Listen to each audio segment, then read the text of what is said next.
perform a kettlebell swing, you obviously want to use a kettlebell, hence the name. Basically, you want to start off in a regular squat position while holding the kettlebell in front of you.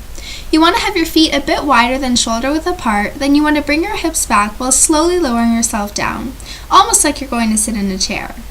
Then you want to thrust your hips forward while swinging your arms out in front of you, then land back in the squat position. When doing this exercise, it's very important to be aware of your surroundings so that you don't hit someone with your kettlebell. Also, I know a lot of people think that this exercise mainly works your arms, but this is a common misconception. Your hips are actually the ones that are supposed to be propelling the kettlebell forward. This exercise mainly works muscles in your hips, glutes, hamstrings, and abs, and is similar to the reverse medicine ball throw, which is basically when you throw a medicine ball over your head, because it also focuses on hip thrust and getting that explosive power. This exercise trains muscular endurance because you are training your muscles for a long period of time. If you want to challenge yourself, feel free to try a one-arm kettlebell swing, which is essentially the same thing just with one arm, so it forces you to need more power in order to swing the kettlebell up. Lastly, I would suggest doing this exercise with a 15 to 20 pound kettlebell, depending on your ability. Okay, so now Irwa's going to try the kettlebell swing with a 15-pound kettlebell.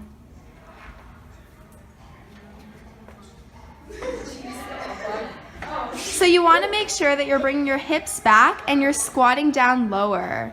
Yeah, and you're really using those hips to bring the kettlebell up. Good job. So for leg swings, you want to start off by lying down on the ground and extending your body out straight.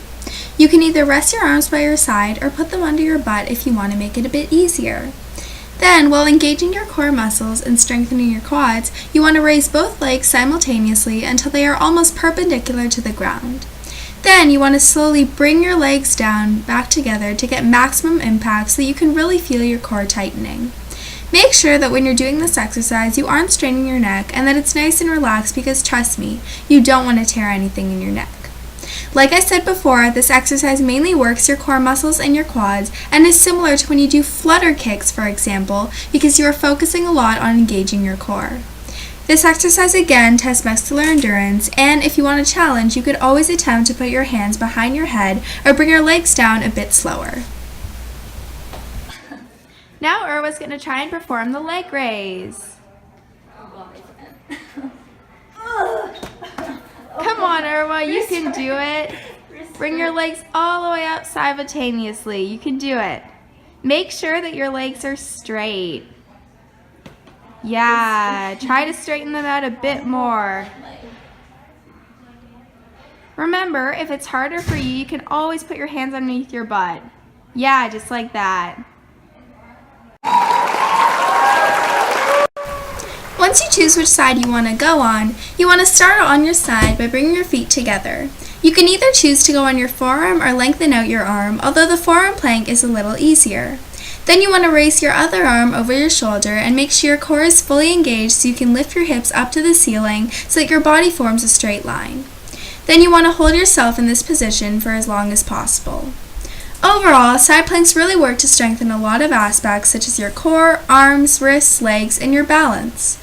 Since plank requires you to balance on one arm, it is a great way to strengthen your shoulders and wrists. Sometimes when I perform a side plank, my wrists start hurting, so in order to prevent injury, try to perform a few simple wrist and core exercises beforehand, such as moving your wrists around in circles or just doing a regular plank.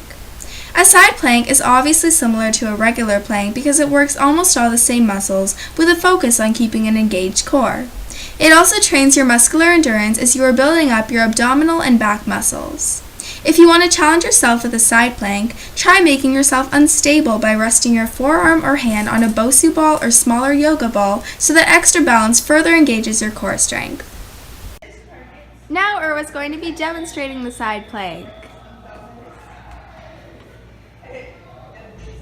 Good, very good form. Now, if you want to challenge yourself a little bit more, you can always lift your top leg up a little and then bring it back down. You can do it.